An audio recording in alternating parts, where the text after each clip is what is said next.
मोहन अपनी रोज की ड्यूटी पर था।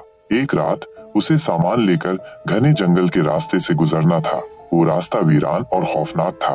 स्थानीय लोग उस इलाके के बारे में अजीब अजीब किस्से सुनाते थे। कहते थे कि उस जंगल में कुछ अजीब है, लेकिन मोहन ने कभी इन बातों पर ध्यान नहीं दिया। उस रात चांदनी थी, लेकिन जंगल इतना घना था कि चांद की रोशनी जमीन तक नहीं पहुंच पा रही थी। अचानक ट्रक के इंजन ने अजीब आवाज की और बंद हो गया। मोहन ने गाड़ी रोकी और टॉर्च लेकर नीचे उतर आया। जैसे ही वो इंजन देखने लगा, उसे पास की झाड़ियों से अजीब सी आवाजें सुनाई दी।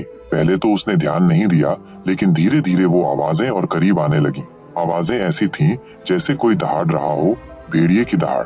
मोहन की टॉर्च की रोशनी झाड़ियों पर पड़ी तो उसने लाल लाल आंखों वाला एक विशाल भेड़िया देखा। भेड़िया उसकी ओर घूर रहा था। तभी उसके पीछे एक बूढ़ी औरत की धीमी सी आवाज आई। उसने कहा, तूने इस जंगल में कदम रखकर बहुत बड़ी गलती की है। अब तुझे इसकी कीमत चुकानी पड़ेगी। मोहन ने मुड़कर देखा तो वहाँ एक डरावनी बूढ़ी औरत खड़ी थी। उसकी आंखें लाल थीं और उसके हाथ में एक अजीब सा चमकता हुआ पत्थर था। मोहन ने डरते हुए पूछा, आप कौन हैं और क्या चाहती हैं? बूढ़ी औरत ने अपनी घनी हंसी के साथ कहा, मैं वो हूँ जो तुम्हें तुम्हारी असली सूरत दिखाने आई हूँ। उसने मंत्र पढ़ा और उस पत्थर को हवा में लहराया। मोहन दर्द से चीखने लगा। उसकी आंखें लाल हो गईं, हाथ पंजों में बदलने लगे और उसके दांत भेड़िए जैसे नुकीले हो गए। बूढ़ी औरत ने कहा, अब तू इंसान नहीं, आदमखोर भेड़िया है। रात के अंधेरे में तुझे अपने प्यासे शरीर के लिए खून चाहिए होगा। मोहन कुछ समझ नहीं पाया। उसकी चेतना धीरे धीरे खत्म हो रही थी और भेड़िए का रूप उस पर हावी हो रहा था। मोहन अब पूरी तरह आदमखोर भेड़िया बन चुका था। उसका दिमाग खून के लिए तड़प रहा था। वो जंगल में दौड़ने लगा। उसकी गति और ताकत इंसान से कहीं ज्यादा थी। अचानक उसे सड़क पर पैदल चलते एक राहगीर की महक आई।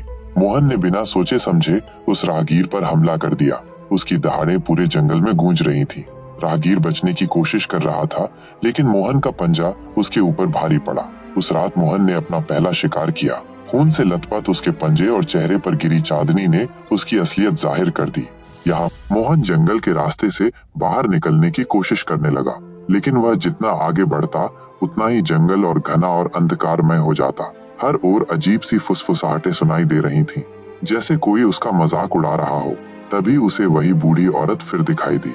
तुझे क्या लगा तू इस श्राप से बच सकता है? वो हंसते हुए बोली।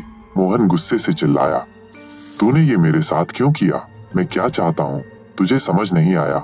बूढ़ी औरत ने ठंडी आवाज में कहा, तूने कुछ नहीं किया, लेकिन ये जंगल तेरी किस्मत में था। मैंने तुझे श्राप इसलिए दिया क्योंकि मुझे अपने विक्रम के लिए एक नया वाहक चाहिए था, और अब तू मेरा गुलाम है।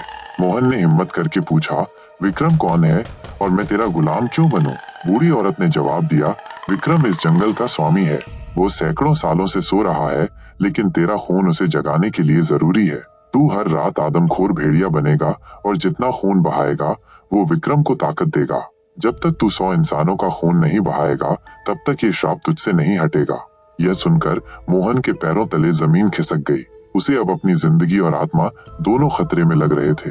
उसने बूढ़ी औरत से विनती की, प्लीज मुझे इसका कोई उपाय बता, मैं इस श्राप से मुक्त होना चाहता हूँ। बूढ़ी औरत कुछ देर सोचने के बाद बोली, एक उपाय है, लेकिन वो इतना आसान नहीं। तुझे उस मंत्र को तोड़ना होगा जो विक्रम को ताकत देता है। इसके लिए तुझे काले जादू की जड़ तक जाना होगा, जो जंगल के सबसे गहरे हिस्से में छिपी है। मोहन ने फैसला किया कि वो इस श्राप से मुक्त होकर रहेगा। उसने बूढ़ी औरत से उस जादुई पत्थर के बारे में पूछा जिससे श्राप शुरू हुआ था, लेकिन औरत ने कहा, तुझे इस जंगल के सबसे खतरनाक हिस्से में जाना होगा। वहाँ विक्रम की आत्मा मौजूद है, लेकिन याद रखना, अगर तू नाकाम हुआ तो तू हमेशा के लिए भेड़िया बन जाएगा। मोहन अब जंगल के अंदर बढ़ने लगा।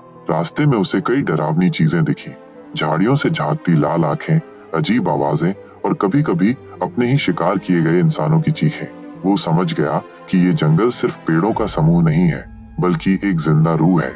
जंगल के गहरे हिस्से में पहुंचते ही उसे एक प्राचीन मंदिर मिला। मंदिर पर बड़े अक्षरों में खून से लिखा था, जो भी यहाँ आया उसने अपनी मौत को बुलाया। लेकिन मोहन को अब डर नहीं था। उसने मंदिर का दरवाजा खोला और वहाँ उसने देखा एक बड़ा सा काले रंग का ताबूत। ताबूत पर वही चमकता हुआ पत्थर रखा था जिसे देखकर उसकी याददाश्त ताजा हो गई। मोहन ने पत्थर को उठाया, तभी अचानक पूरा मंदिर हिलने लगा। ताबूत खुला और उसमें से विक्रम की आत्मा बाहर निकल आई। वह एक भयानक आकृति थी, आधी मानव आधी दानव। उसकी लाल आंखें और नुकीले दांत देखकर मोहन सहम गया। विक्रम दहाड़ते हुए बोला, तूने मेरी नींद खराब की है, अब भुगतने के लिए तैयार हो जा। लेकिन मोहन ने खुद को संभाला। उसने बूढ़ी औरत के दिए हुए मंत्र को याद किया और पत्थर को तोड़ने की कोशिश करने लगा। विक्रम ने उसे रोकने के लिए हमला किया, लेकिन मोहन ने अपनी पूरी ताकत से पत्थर को जमीन पर फेंक दिया। पत्थर के टूटते ही एक तेज रोशनी फैली और विक्रम की आत्मा जलकर राख हो गई।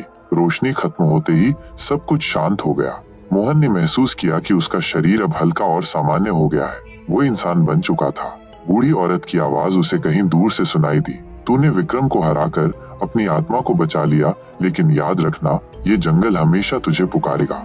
मोहन ने जंगल से बाहर निकलकर फिर कभी उस रास्ते पर न जाने की कसम खाई, लेकिन हर बार रात में उसे अब भी वो दहाड़े सुनाई देती थीं। क्या वो सच में आजाद हो गया था या जंगल ने सिर्फ उसे छोड़ दिया था? ये सवाल अब भी अनसुलझा था। उसे बेचैनी घेरने लगती। उसे हर बार महसूस होता जैसे जंगल की कोई ताकत उसे खींच रही हो। एक रात जब चांद पूरा था, मोहन की नींद अचानक खुल गई।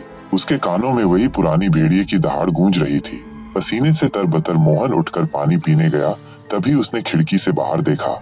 दूर जंगल की ओर से लाल लाल आंखें चमक रही थीं।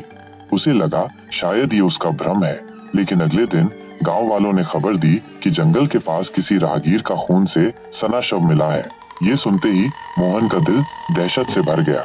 उसने सोचा, क्या मेरा श्राप सच में खत्म हुआ था या विक्रम अब भी किसी रूप में जिंदा है? मोहन ने इस घटना को भूलने की कोशिश की, लेकिन एक हफ्ते बाद ऐसी ही दूसरी घटना हुई, फिर तीसरी। हर बार जंगल के पास किसी का मारा हुआ शरीर मिलता।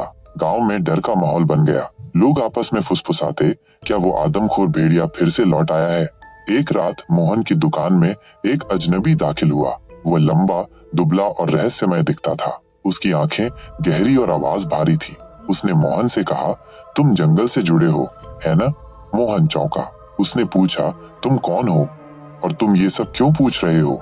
अजनबी ने कहा, मैं एक शिकारी हूँ। मैं उस जंगल में हुई घटनाओं का सच जानने आया हूँ और मुझे पता है कि तुम उस रात वहां थे। मोहन ने अपनी सारी बातें छुपाने की कोशिश की, लेकिन शिकारी की बातों ने उसे बेचैन कर दिया। वो आदमी जाते जाते सिर्फ इतना कहकर गया, अगर तुमने मुझे सच नहीं बताया तो ये जंगल तुम्हारी जान ले लेगा। उस रात मोहन से और सहा नहीं गया। उसने तय किया कि वो जंगल में वापस जाएगा और सच का सामना करेगा। वो एक छोटा सा चाकू और टॉर्च लेकर जंगल की ओर चल पड़ा। अंधेरे और सन्नाटे में कदम रखते ही उसे हर ओर वही दहाड़े सुनाई देने लगी।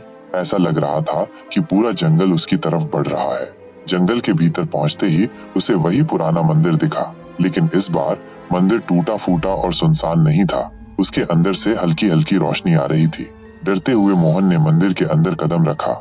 वहां वही बूढ़ी औरत खड़ी थी, लेकिन अब वो पहले से ज्यादा भयावह दिख रही थी।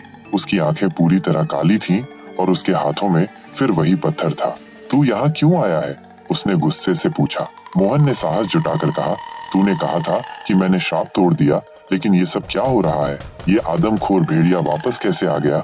बूढ़ी औरत ने एक खौफनाक हंसी के साथ जवाब दिया, तूने श्राप को हराया नहीं था, बल्कि उसे और ताकतवर बना दिया था।